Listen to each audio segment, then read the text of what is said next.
Everybody, and welcome back to the Assist Podcast. Now, you might have thought we canceled the show or something, our 12 listeners that we have. I know you guys have been very concerned. The last podcast we've had was November 12th? Yeah, been really busy. Been a while, but in that time, there's been some productiveness. I graduated college. Right. Wrote some articles. We have some articles on the site. We'll get to that a little later on. I didn't mean to get ahead of you there. Huh? I didn't mean to get ahead of you there. It's all right, man. We preview stuff. I mean, I predicted the final score of the national championship. Right? Yeah. That was pretty exciting. Yeah, you might want to go back, even though it's like 3 weeks old, but that's probably the best thing I saw all year.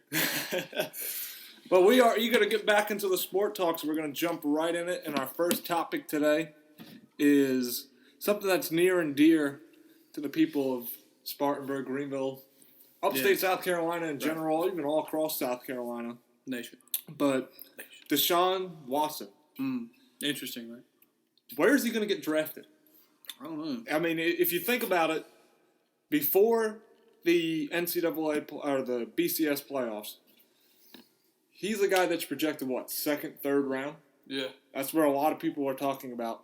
Well, then he has an incredible performance against Young-like performance, I would think. Well, in the national championship. And before, his draft stock definitely rose when he beat Ohio State. But a strong performance in the NCAA championship. Not as good as Vince Young. I'm sorry, it's not. No, but it was still Vince Young-like. It was good. It was pretty good, though. Mm-hmm. Then you heard possibly he could be the number 1 overall pick. Lately, you see him dropping back towards the late first round. I mean, I've seen him from 1, 10, 12. I saw him going to your Jets the other way, too. I haven't seen him. Somebody actually put him. You seen a mock draft where he's going to the Jets? Yeah. I know he made some comments about going to the Jets, but Deshaun Watson's kind of hard to figure out where he's going. Yeah.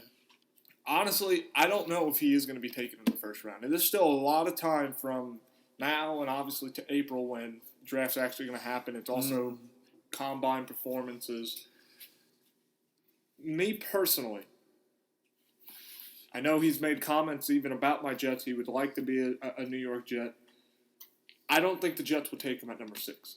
Too high. I think it's too high. I do. I think really any of the quarterbacks in this draft, I don't think there's a can't-miss prospect. I don't. No. Even that Mitch Trubisky from North Carolina, I mean, he had a really good year. It's just 1 year, though. Exactly, and everybody says how pro-ready he is. I'm not hooked on him yet either. I think Deshaun Watson is better. Yeah. I think a lot of that is I mean, he's a big kid, Trubisky is. Mm-hmm. And he plays in a system where the quarterback's going to have a lot of yards. I mean, look at the guy last year. I can't remember his last name, something Williams. You know, he had a bunch of stats last year and looked extremely well.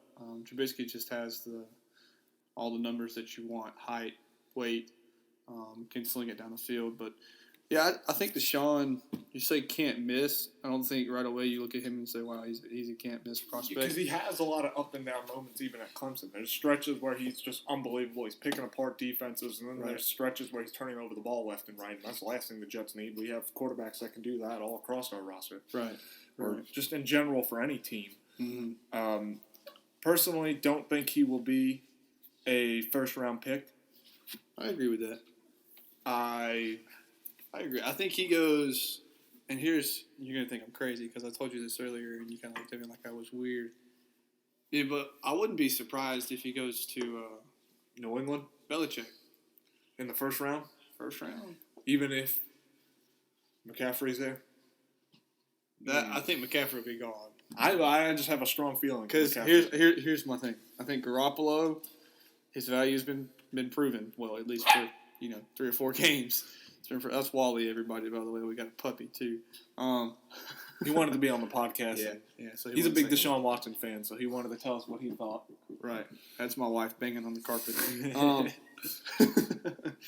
But, yeah, I think McCaffrey will be gone. Garoppolo will be traded. And I think Belichick will use Garoppolo as some type of trade bait for some more picks. I think Deshaun falls in the draft. I think Belichick moves back in the draft. I take back my first round statement. I think Belichick moves back in the draft. Gets him in the I don't see Deshaun getting past the second round. That's what I'm saying. I don't think even with the Patriots picking that late in the second round, I think if he falls to the second round. Well, see, that's what I'm saying. I think Garoppolo gets traded for an early second round pick. Okay. And they're not really worried about Garoppolo, but McCaffrey, because they have like 3 or 4 guys that could use. I mean, basically McCaffrey. You have Edelman, Amendola, Hogan, all of those guys. So I think Deshaun, there's a chance. I think it would be the perfect situation because he'll be behind Tom Brady for another couple of years, and then he can move right in and as calm, cool, and collected as he is. Always, no matter the situation, he's a cool cat. So, watching the national championship, it was just, for me, it was a train wreck of emotions. Up here, down here, up here, down here. Well, it was a game where it started where you see Alabama really look to try to get into his head. You see those early questionable shots on him that definitely made him. Those are penalties in the regular season. Oh yeah. And those are Big 12 refs, so they're not used to seeing a lot of contact. So, and it was just you could see it rattled him a little bit early on, and then all of a sudden he just locked on and just got into a rhythm where Alabama just could not stop him. And that's the thing. That's like when you look. You have like Trubisky, whatever his name is. I don't even care what his name is. I'm not even. Yeah, I'm not even a fan. Anyway, it means the Jets are going to draft. Probably wouldn't shock me. But Watson is like he says. Look at my resume. Yeah, it speaks for itself. 3 years. It's so true. Yeah. It really is. I don't think their quarterback in the first round this year is going to do what Dak Prescott just did. Well, he got drafted in the 4th round. Yeah, and a perfect situation. And I think that is the same thing when you look at Watson. I think that's what he's going to need. He's going to have to be in the right situation, the right system. Let's just spitball. Let's say the Jets take a chance on him at 6. I'm not going to sit here and say, he's going to be the savior of the Jets. I think he's going to have some up and downs. But the one thing I like about him is he's a leader. Mm-hmm. He's a competitor. Mm-hmm. And you just know he's going to go and try to give it his best every week. He has heart and soul on that football field. Yeah.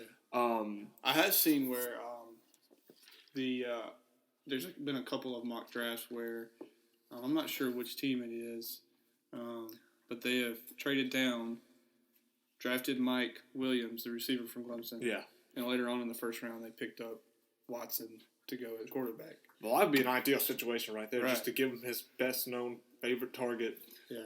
I don't know how likely it is. How many times do you actually see that? The last combination that I can even think of a quarterback and tight end or a receiver was Andrew Luck and Colby Fleemer, who's a tight end. But that didn't work out. And then it didn't really – it's not that Fleener's bad. It's just he already is in New Orleans now. Right. So bottom line for me is I don't think Watson is going to be a first round. I really don't. I think and I don't think that's necessarily a bad thing because we just talked about Prescott and look at the success he had. I just think there isn't a quarterback that's going to come in right now. It doesn't mean later on the road he can be somebody that's going to be worthy of a number one pick, but I just think the idea would be a second, third round pick. Yeah. Less pressure. Yeah. Put a chip on his shoulder, and I think he will have better success that way. Yeah. And I think organizations are a little aware of his up and down sometimes. Mm-hmm. So when I look at somebody like Deshaun Watson, I don't think he's a can't-miss prospect. I think he has upside, a lot of upside, but that's not necessarily they need to go ahead and take a team in the first round. Right. He's a very special football player, and I think any team, and this is really a big cliche. I hate speaking in cliches. But, I've seen, last year you see Carson Wentz and you see the success of the rookies that come in, last year. And, just looking at the first round, you got Cleveland at 1, obviously, because they're horrific. But I'm just going down the list here. And another team that would be interesting, with Phillip Rivers kind of on the San Diego looking for a future replacement, or Los Angeles now. Yeah, Los Angeles, which is ridiculous. I think teams in the first round certainly will look at. I think Buffalo will if they move on from Gerard Taylor, which a lot of reports say they will. Right. Let me throw a different thing here. We've seen with the Cincinnati Bengals, Andy Dalton can't win the big game. There's a good chance he might be able to go there because he has proven. He almost beat Alabama 2 years ago by himself, basically. I do, but I just think Andy Dalton is one of those things where you really can't replace him for a rookie quarterback because you have something there that is at least winning games. Yes, he hasn't won a big game yet, but it's kind of the same situation that the Cowboys were in with Tony Romo before Dak Prescott. Okay. People all cried, get rid of Tony Romo. He's not winning the big game. Well, then who are you going to get? Who's going to be better? Right. So that necessarily, I think that would be a little too risky. Right. I've seen also Arizona Cardinals as well. But I hear what you're saying. Maybe some of these teams that have a veteran quarterback start looking for the future. Right. And the Los Angeles Chargers or even the New Orleans Saints, you think, you know, Drew Brees coming to the end. I can see what you're saying about the Patriots. So, I mean, I still don't see any team going, though, for him in the first round. Denver, if they get Romo. Yeah. They need a quarterback. They kind of confuse me because you don't know what they're really. Are they really stuck on Trevor Siemian? I don't think so. But they did take Paxton Lynch, right? And I mean, he had a big arm, so I think they're gonna try to go with him eventually. Yeah. But we're gonna wrap that part up and move into our next topic, and this is something that's gotten national coverage in the sport. World. So we promise not to talk about it too much because we don't want to talk about topics you've been listening to all week. But it's just something pretty interesting. And it leads up to the Super Bowl. You have people like Tom Brady, right? Robert Kraft, Bill Belichick, all have a personal relationship with President Trump. Right. The media... Did you say President Trump? President Trump. As awkward as it is. I can't believe it still. Right. But...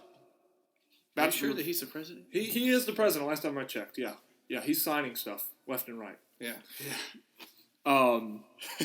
But they have a friendship with President Trump, and it seems like the media keeps questioning why are they friends with Donald Trump, or basically they want to know why they have a relationship with him. And to me, and like I said, we're not going to spend a whole lot of time on this, but it just makes me think. Just because I understand Donald Trump is not the most popular person, but just because somebody is friends with them, why do they have to answer a question to that? Yeah. Like I watched ESPN First Take, and Max Kellerman is all anti-Donald Trump, and anybody who supports them should be burnt at the stake, basically.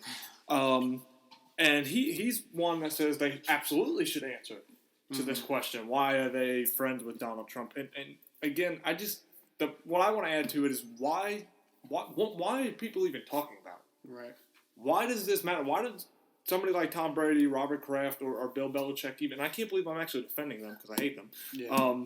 But why do they have to sit there and justify their friendship? It's not the concern of anybody. It doesn't make any sense whatsoever for them to have to explain their relationship or having a friend or somebody. It's nobody's business. It's not like Tom Brady's friends with Osama bin Laden here. I know some people like to sit there and say Donald Trump is as bad or whatever, but he is the president of the United States. Yeah, right. You know what I mean? Well, the thing is, though, they were friends before he became president or decided to run for president. I mean, they've been friends for a while, and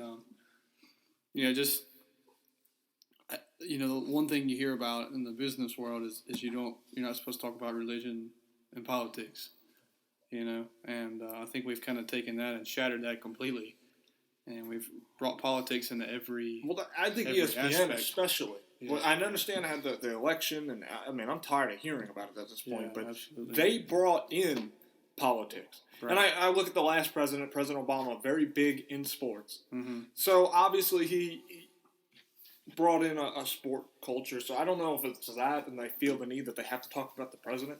Right. But I just think this is absolutely ridiculous. Just because you don't like him.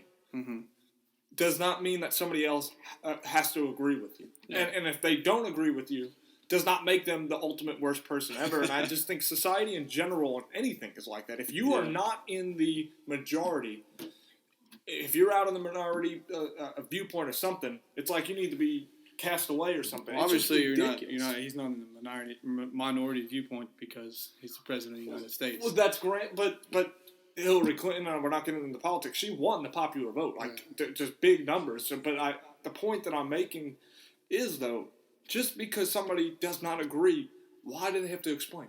Yeah. Like even Stephen A. Smith said, look, people don't pay attention to some of the stuff that Donald Trump has done or said. Like somebody like Tom Brady, he just goes plays golf with them. He doesn't care about politics. Not everybody cares about politics. If I would be able to say, hey, Donald, let me go stay at your Trump Doral in Florida and let me play around golf for free.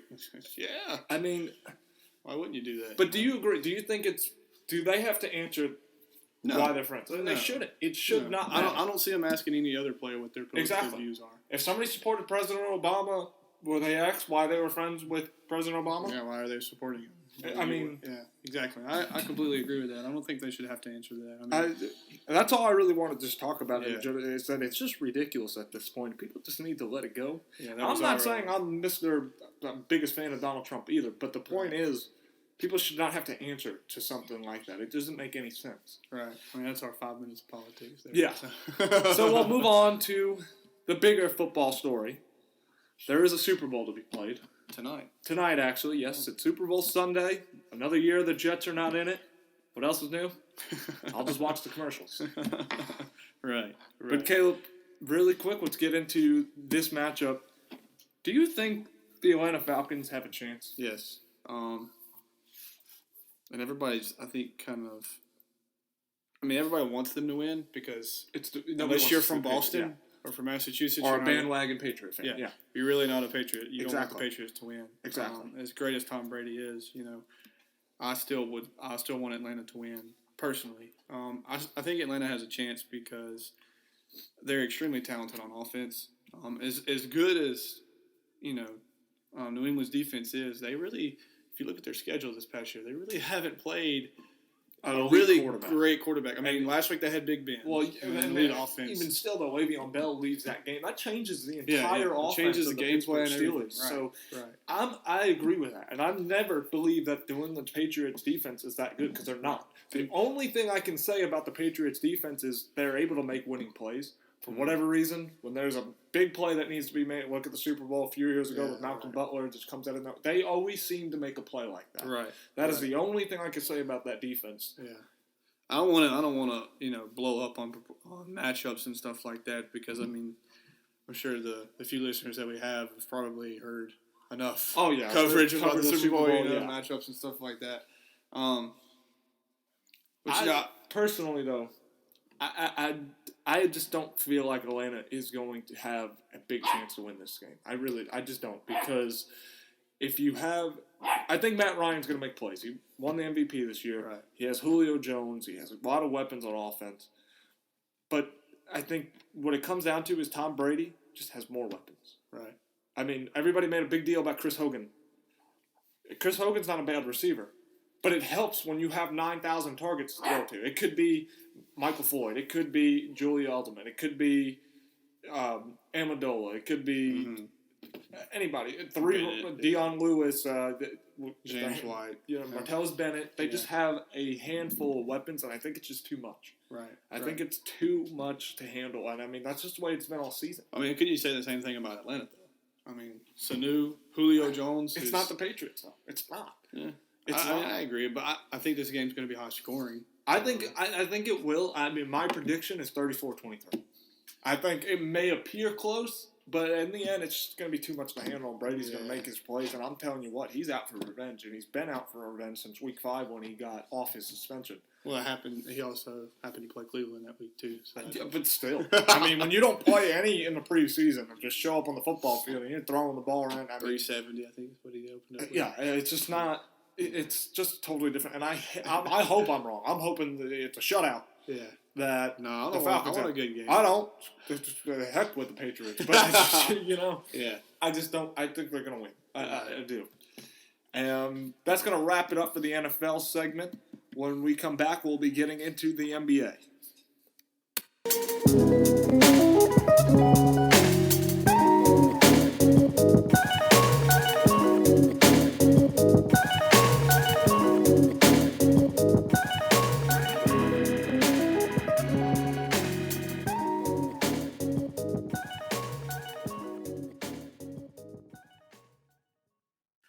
welcome back to the Assist Podcast. So we move into our NBA segment, and one of the biggest stories, especially the last few weeks, trade deadline coming up. Carmelo Anthony's name has been brought up several times. Should I wag my finger at that? Yeah, I don't think it's going to happen either. And we're about to get into that. And in general, the Knicks struggling. And who's really to blame? Right. So we look at the Knicks. If you remember at the beginning of the year, before the season started, we made our predictions. I said the Knicks are going to win 43 games. I said if healthy, they possibly – I didn't say they would now. Some people might be thinking, didn't this kid say they're going to win 50 games? I said they possibly can win 50 games. So I don't feel as stupid. And they have been healthy for the most part. They really haven't had any long-term injuries. I mean, Derrick Rose has missed here and there. Noah's missed here and there. Porzingis as well. So nothing – you can't complain too much about it. But at one point this season, right before Christmas, I was looking pretty good. This Knicks team was 14-10, fourth in the East. And then, since that point, Caleb, the New York Knicks are 8-20. 8-20. And as you can imagine, with all the losing, the finger pointing starts. And waving. Yeah, it's just, telling the correct. It's just, it is turning into a circus. Like any other New York sport team at this point, I mean, they're joining the New York Jets as just a clown. I mean, it's embarrassing how bad this organization is. Because you hear it all the time. How are the Knicks struggling this bad? They have they do have a former MVP, but they have former All-Star players on their team. Why are they this bad? Just watch them. Just watch it. They don't play defense. Derrick Rose, I mean, I'll tell you, if you're into doing DraftKings or any of that and you want to make some money, go ahead and put whoever the point guard is who's playing the Knicks that night. I promise you he's going to have a career night because the Knicks can't stop the point guard. It's pretty bad. We have to put in Ron Baker to sometimes try to slow down some dribble penetration. It's terrible. And through it all now, of course, the panic happens, which, as bad as the Knicks are, I think they're, 21, 22, and 30? And they're a game out of the playoffs. So my point is, as bad as they are, and I understand if you get the A seed, you're going to get swept in 4 games by Cleveland. I get that. Right. So, I mean, at this point, who gives a crap if they get the A seed or not? Yeah. But the thing is, they're only a game out, and everybody's panicking. You have these trade rumors left and right with Carmelo Anthony. First of all, he's not going to get traded. Right. He has a no-trade clause, which means he has to accept any trade. Now, he says, I'm not looking to have a rebuilding mode. So if they're looking for that, which we've been in a rebuild mode since Isaiah Thomas took over the Knicks. But the point is, you only have a certain amount of teams that he's going to go to. Okay, so we hear some of the names. We hear Cleveland. Yeah. We hear Los Angeles Clippers. And the Boston Celtics are a team that the Knicks seem to keep trying, and the Celtics are saying, I don't want them. Yeah, right. But they'll keep trying. And the thing is, when you're trying to trade a superstar to a team that's already contending for a title, you're not going to get anything in return. Right. You hear a deal a few weeks ago that supposedly if a third team would come involved and Carmelo Anthony would accept it, the Clippers would make a trade for Carmelo Anthony. Without trading their big 3. Yeah, right. So all that is we'll clear cap space. Yeah. And we'll get more money for next year's free agency. Right. Here's the problem. Who in the world is going to want to come to the Knicks?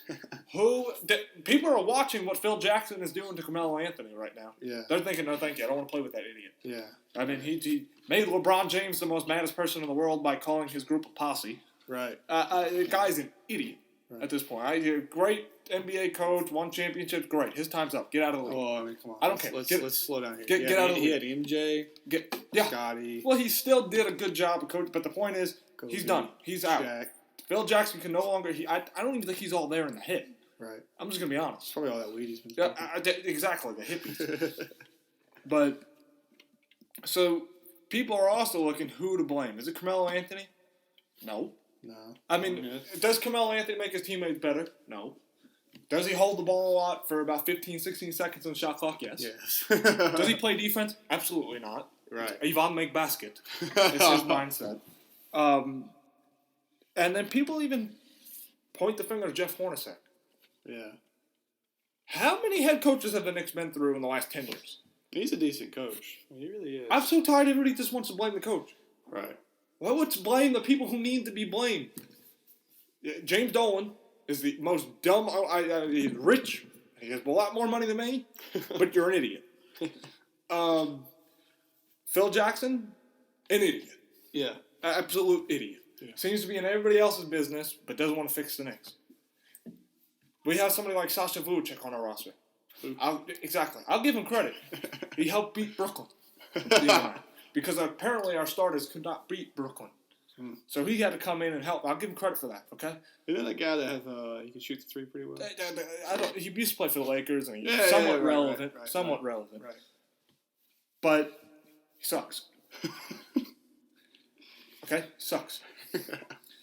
We have nobody on this team that has a defensive mindset. I don't care how crazy he is. I'd be calling Lance Stevenson and begging him to come play. Right. To play. Blowing anybody's ear he wants. Okay? Teach these people how to play defense because they don't. Right. They don't play defense. They have good shot blocking. Like I talked in the beginning of the year, they have Kyle Quinn, Hernan Gomez, Porzingis. Now, they all block shots well.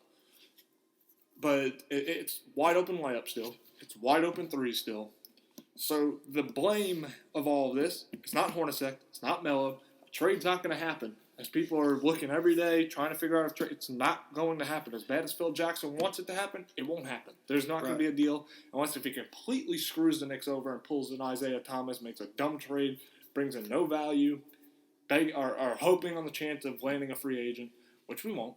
Right. The only way we're going to get free agents is if we start winning with this team. To join Melo, to join Porzingis. And by the way, Porzingis is begging the Knicks not to trade Carmelo Anthony because he needs him for his development. Yeah. But at the end of the day, I think the number one blame is Phil Jackson. Right. Well, he's the one that puts the team together. James Dolan has got to stop putting these former NBA greats in charge. They don't know what they're doing. Right. Find somebody who knows what they're doing. Bring in somebody who actually brings in talent or can recruit talent or something. Mm-hmm. Phil Jackson's failed. He's terrible. I forgot they named the record, or they told us the stat of the record he's had since taking over the Knicks, and it's dreadful. Mm-hmm.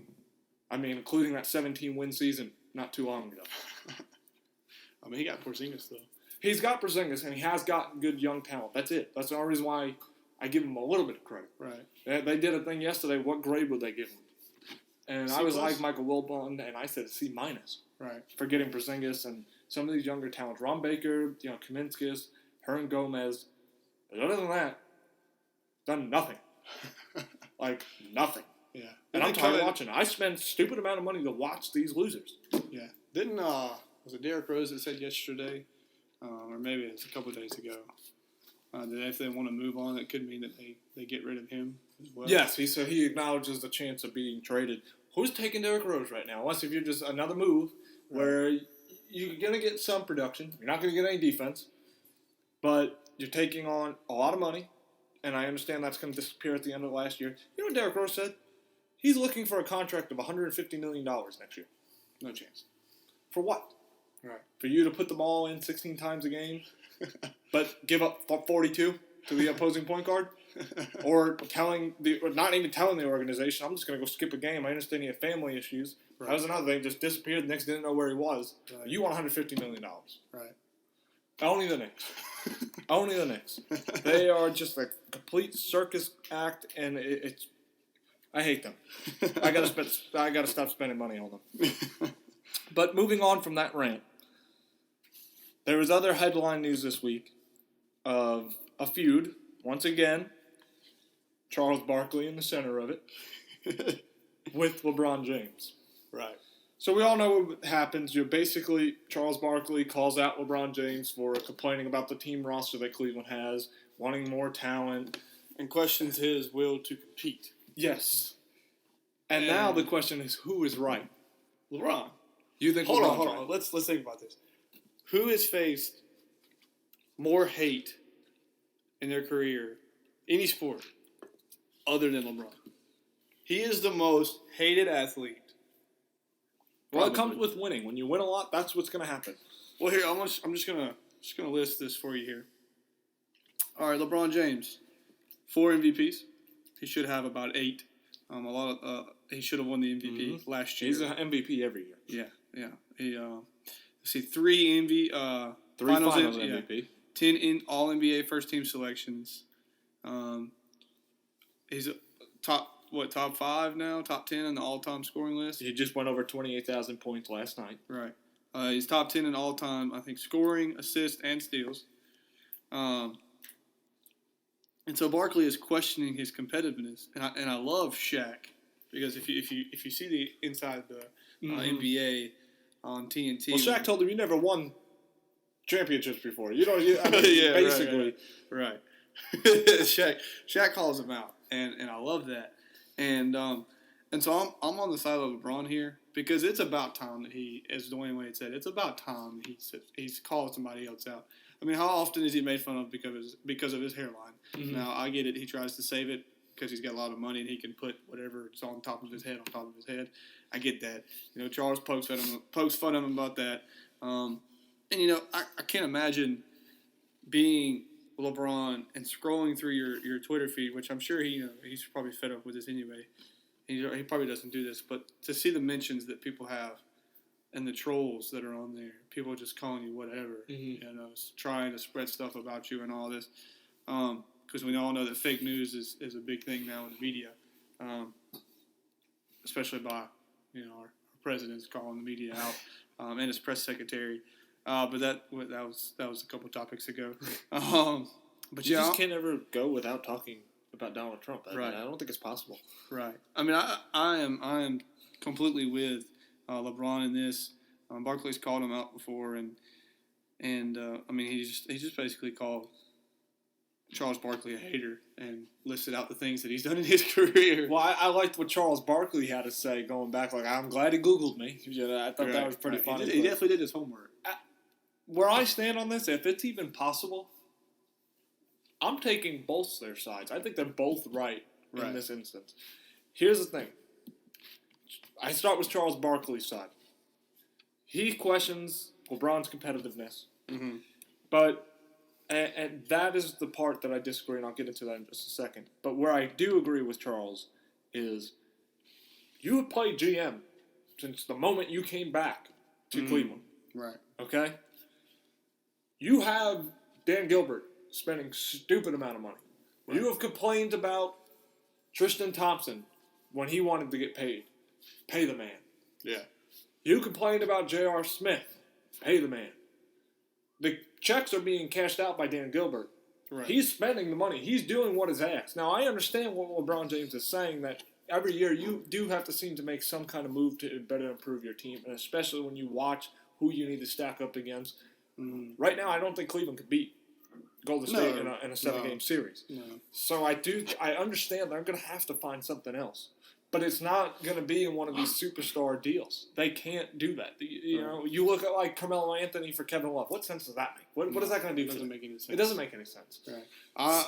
I still side with LeBron though, because yes, I understand he's been playing GM and going to Dan Gilbert, and Dan Gilbert's in return he's been spending money that he's not supposed to spend. Mm-hmm. I mean, they're paying a high luxury tax for these players to get them. And I understand what Charles is saying. How much more do you want this man to spend? He's done that. And he's still looking to make this team better. He's had an open trial, or not an open trial, but a workout for several NBA free agents to come in and try to help this team. Lance Stevens. Here's my question. I mean, I get that. I understand that. But in return, what you're getting from LeBron James, not only is he probably one of the greatest basketball players to ever play, you're making that money in return. Mm-hmm. And some. Easy. I get all that, but here's the thing. LeBron James makes a lot of money. Right. But he wants other players around him who are also going to want a lot of money. Well, he realizes also, Matt, and I don't want to forecast his retirement, but he realizes he's probably got about 2 to 3 years of pure dominance. His peak athleticism. Yeah. And after that, it starts to fall. Yeah, and then you have to make adjustments. And I get And it. so he realizes within the next 2 to 3 years, if he wants to win a championship and he wants to be the reason why, they've got to do something. But he can continue to be at that point. Just people will want to play with LeBron James. You see it. People are coming to Cleveland. And Cleveland's not an exciting city. But people are still coming to Cleveland to play with them. Right. But here's the thing. If he wants to stay competitive even longer, he keeps opting out of his contract to take more money. If you want better players around you, take a page out of Tom Brady's book. Take less money. Okay. Then you can go ahead and sign those other players. That's what I'm saying. That's where I agree with Charles Barkley. Where I don't agree with Charles Barkley and LeBron James' right to go back at him is when you question his competitiveness of does this guy really want to play. Right.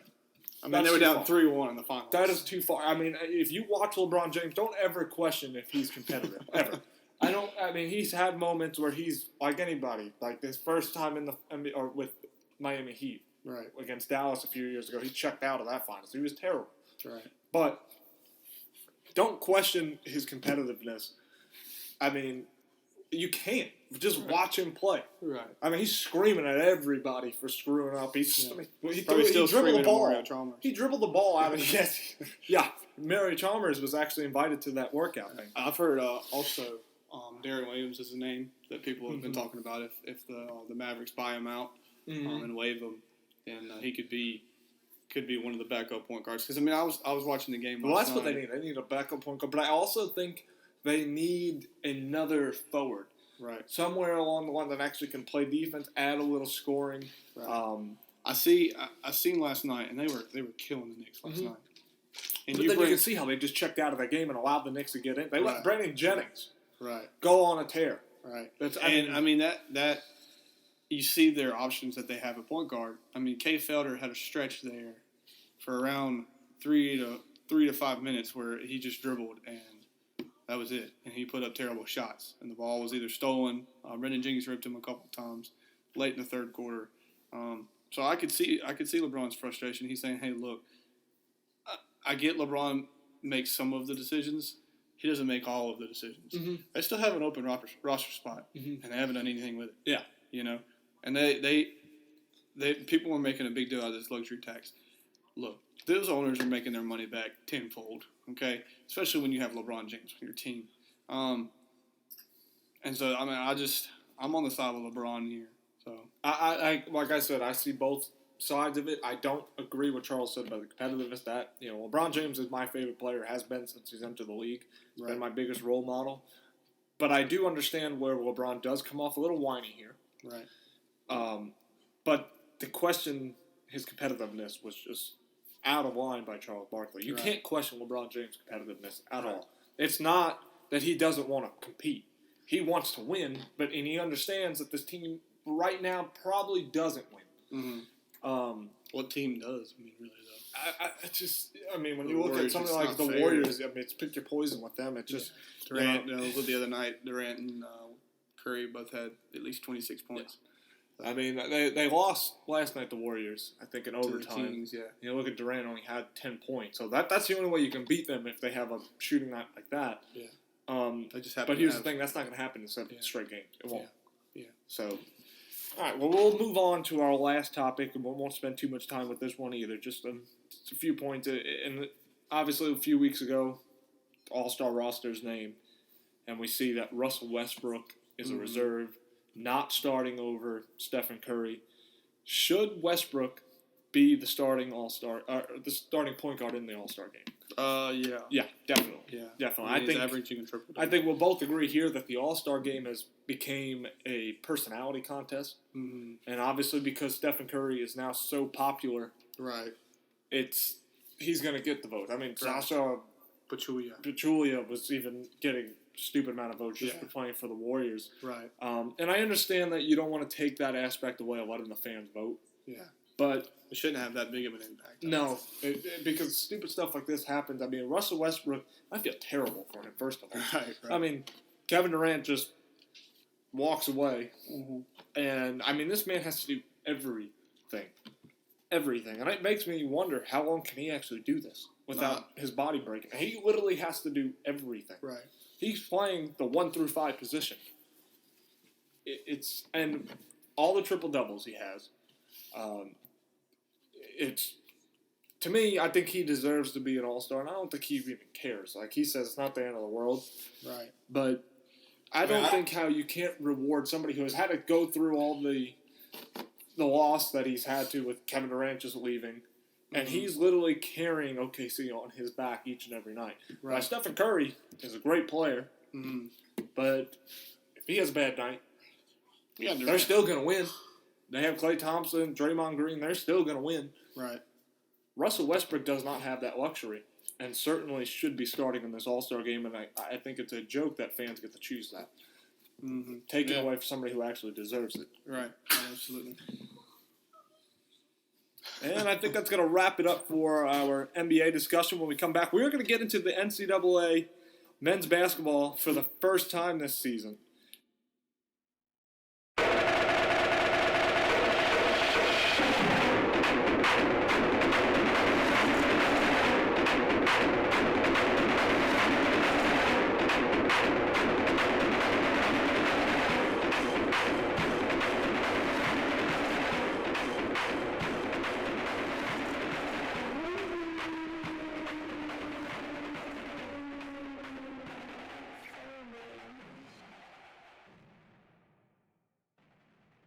All right, welcome back, everyone, to the Assist Podcast.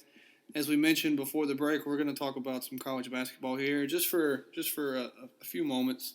So, Matt, to start us off here, going through. I mean, we're a few weeks away from the tournament, from March Madness starting up, and my opinion, it's probably my favorite time of the sports year, just in general, unless Clemson's in the playoff, and obviously the Cubs won the World Series this past year. It's been your year. Right. So if Duke wins the national championship, I don't want to hear you complain ever again about sports. Right. Just been on a roll the past year and a half, and so when I think about March Madness and looking at the rankings that we're going through here, the top 25, obviously Duke's at a number 14, and South Carolina is at number 16 with a 19-4 record. But teams that I can see, what's a team if you're looking through here, and I'll give you mine to start us out. What's a team that you can see going far in the tournament that not a lot of people are going to pick? Last year we had Syracuse go all the way to the Final Four, and I think they started out, what was the first four? Did they play in the first four? Or they were one of the last teams selected in the tournament and didn't have to play in the first four? I'm not sure. I don't quite remember. All I know it was one of those situations. Nobody thought they would make it. Well, I can't say that. I mean, I will admit my girlfriend's about to get a little shout-out right here. When she did her bracket, she picked Syracuse going to the Final Four, and, I mean, it was just – she just randomly picked stuff, and I laughed at her, and I told her she's the biggest dummy in the world, and I turned out to be the biggest dummy in the world because they got there. But we're looking at another Syracuse, Caleb. One of the teams that I'm saying is Syracuse. Okay. Just look what they've done the last few days. The last few games. They beat Florida State. Yeah. They just knocked off Virginia last night or yesterday. Yeah. And they're starting to play that good basketball that we saw right around this time last year from them that kind of got them going into that tournament. Now, I will say it might be a little bit early to be kind of wanting to play your best basketball, so Syracuse could be do that. We've seen that in the last few years with Texas. You know how they go on that, streak where they're upsetting teams left and right, and then they kind of cool off right before the tournament. Right. So it could be them. Looking through here, and I've actually seen this team play. Florida State is a very good basketball team. Very good defensive team. Huge in every position. Length, They play, they're 10-11 deep. And what they've got going on down there with a 20-4 record and playing in the ACC, they play big-time basketball teams. I could definitely see them making a run. And I know I'm going to sound like a homer here, but I can definitely see Duke making a run as well, just with the amount of talent that they have. Grayson Allen, Luke Kennard. That really hasn't even peaked yet. Their talent had, you see somebody like Harry Giles, who was hurt at the beginning of this year, and he's still not having that huge of an impact. I think he played 7 minutes in the last night's game or yesterday's ball game. Right. So he hasn't had a huge impact yet. So let me ask you, Matt, do you think that if Duke, with this assembly of talent that they have, do you think that they can make a run? Well, it's to Duke. win a title? It's Duke. You can't ever overlook them, or they're starting to play much better basketball. I mean, they're beating some better teams. I mean, we went to the game against Wake Forest, and I will say that it was a great game. It turned out to be a great game. It wasn't very impressive from Duke because, let's be real, the only reason why they were still in that game was because they were playing Wake Forest. They were playing terrible. Right. If they played a top team, they would have lost that game by 20, 30 points. Right. That's how bad they played. Luke Kennard had 30 in the second half. They're Duke. They're getting Coach K back. Right. I think you never can actually rule them out. Kennard, Grayson Allen, they have the talent. Jefferson, they have Jones, the talent. Jackson. I mean, the list goes on. But what's going to hurt them is they're so bad defensively. They are. They are terrible. I mean, how many open layups we saw Wake Forest get against them? I mean, it was just defensively is going to be a big issue. I think that's what's going to really hurt them in their run. But I think absolutely that certainly will have a chance. And it also kind of depends on what seed they get, obviously, and we're a little bit away from that, kind of where they end up in the bracket. Sometimes you get put into a side of a bracket that's kind of difficult, or maybe it's even, okay, you might have a chance that if you get past this one team, you might be here. Right. You know what I mean? Right. So it all kinds of depends on that. But what I'm going to just point out is I don't care where they're ranked. I think they're 10th right now. UCLA is going to win. That's my prediction. I love UCLA. I watched them several times this year, and they're a good football team. Basketball team. Basketball. Yeah, we're in basketball season. You're still all about your Clemson Tigers. But I mean, Ball's a beast. Holiday, Cleve. I watched them several times. They could put the ball in the hoop, and they're exciting. That's my team. And I know when bracket time comes out, we'll have a bracket when it gets to that time. Right. I'll be feeling UCLA to the finals winning. Against who? I don't know. Okay. I don't really know yet. Okay. Got to wait and see. I think when you get to the conference tournaments, that's when you kind of see, like, watch out for this team. That's what I love watching is the mid-major conferences and their tournaments, because you get a chance to see those teams and that you don't see on regular TV. If you do, they're on like the Ocho, ESPN 8 or something like that. So yeah. But yeah, I can definitely see Duke making a run just based on the talent that they have. What about Kentucky? No. Yeah, I don't think so either. I think they should have been beat by Georgia the other night, and they lost last night. Who did they play last night? Florida. They lost to Florida last night. Bad. Yeah, they got beat by 22. I think 22 points. So I think this is one of those Calipari teams that, like a few years ago when they had Deron Lamb and those guys, they were good, but they just another team surging right now is Kansas. I mean, they're playing really good basketball, so you obviously put them in that mix. Right. I look at like Gonzaga, who's number one right now. No. And I'm not trying to take it away from them. They have a very good basketball team. They're not going to win a national championship. No. They'll probably be out by the Sweet 16. I say Elite Eight. They made it to the Elite Eight once, and all the success they're having, it doesn't really translate too much. Right, but right. We still got time out. We're still seeing a lot of good basketball. Duke, North Carolina coming up. Yeah. So there's still a lot to be seen before. It's still a little too early to kind of pick that. I'm on the UCLA bandwagon, though, right now. But I think for college basketball, we definitely will get in more depth, but we are running short on time, so we are going to move on to the wrap-up segment of the show. So when we come back, we'll tell you the best and worst thing of the week.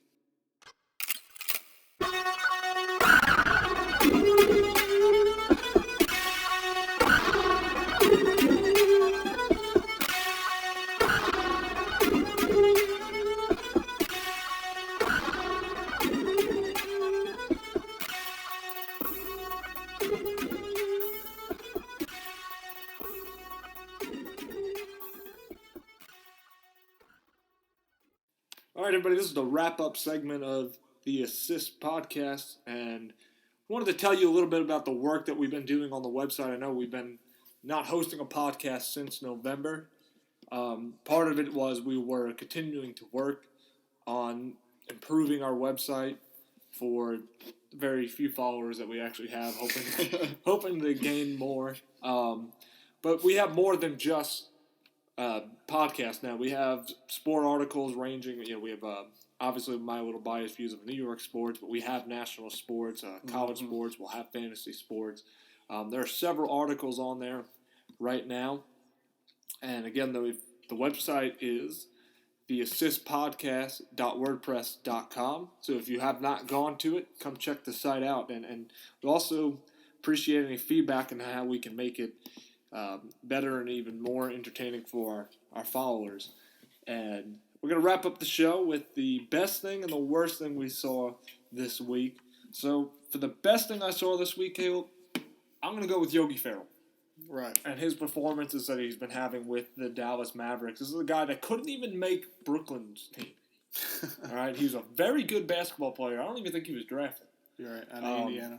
And he was a very good guy. I was a little shocked by that. I thought Brooklyn could use him. They don't have anybody. They won 9 games this year. Yeah.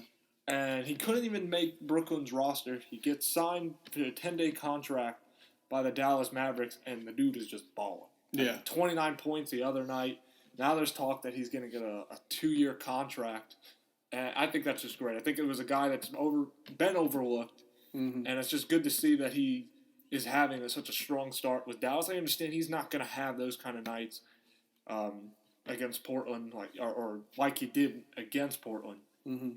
But it's just a good thing to see. So, okay, what was the best thing you saw this week? The best thing I saw this week, and I had really had to think about this.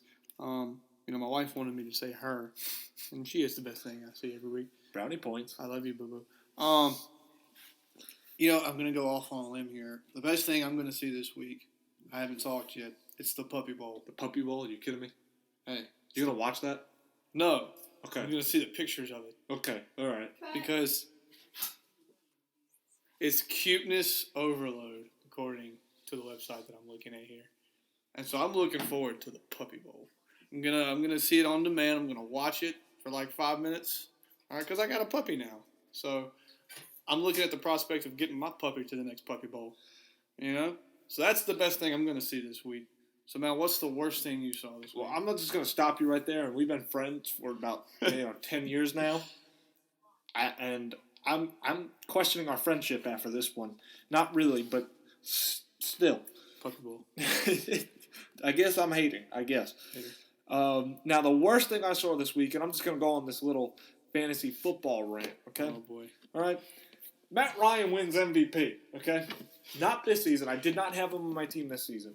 But I had him the previous 2 seasons. Thinking, Matt Ryan's a pretty solid quarterback. I even had the combination of him and Julio Jones thinking, I'm about to run through this league. And he didn't do nothing. Right. So I ain't going to draft him. I don't draft him this year, and he wins MVP. Worst thing I saw. I threw my remote at the television because I take fantasy football very seriously. Right. Well, let me change. Let me change my best thing. Best thing I saw this week was Pop. Greg Popovich. Oh, when he got thrown out of the game? You talking about or no? He set the record for most wins by one coach with a single team. Yeah. I think 1,128 wins. Yeah, he's an outstanding coach. Best coach in basketball. Right. But the worst thing that I saw this week was my man Terrell Owens, did not get into the Hall of Fame class. 2 years in a row. I just don't get it. I get the personality issues. I get he was a cancer to a locker room sometimes. But when it came to the lights being on and the guy on the field, he performed. And that's what it should be based on. Top 5 receivers. If you're really holding him out because his teammates didn't like him, right. Come on. Right. I mean, I look at somebody like Alex Rodriguez. He has that kind of effect. Like, people do not like Terrell Owens. Right. But it wasn't in trouble with the law, ever. Yeah. He was annoying. He was a drama queen. You could say a lot about him, but like you just said, he performed on the football field, and that's the only thing that matters. So, T.O., I feel you. Yeah. If it was me, I would have voted for you. Should be in, bro. Yes. It's ridiculous. It's shameful. And, I mean, the guys that made it, cool. I mean, Jerry Jones could have made it another year. All right. That's what I mean. And Jerry Jones deserves to be in there. I mean, he bought – I mean, look what he did, though, for real. He bought the Cowboys for millions of dollars, and he turned it into a billion-dollar industry. I mean, he deserves to be in the Hall of Fame. But come on, you get the player in first. Put Terrell Owens in there first. That's just T.O. should be in there for sure. But all right, well, that's going to do it for our 5th episode. Now, we promise we are going to do this more consistently. We are going to have it. We're still building that website. Doing things there. We promise. But we promise to be back weekly. Have a consistent show. So, I think we promised that every time so far, and we haven't really done that. She's been busy, man. Yeah, we're busy. Holidays, dogs. We're slacking. Yeah, We're probably the worst host ever. Like, I don't know what our producers were thinking when they hired us. Right, yeah. Producers. Matt and Caleb, they're dumb. Right. You know? They're not smart guys. You know? No, not at all. We're slackers. But we'll be back next week, hopefully. Yeah. To bring you some more of the sport talks. Thanks for listening. Peace out, y'all.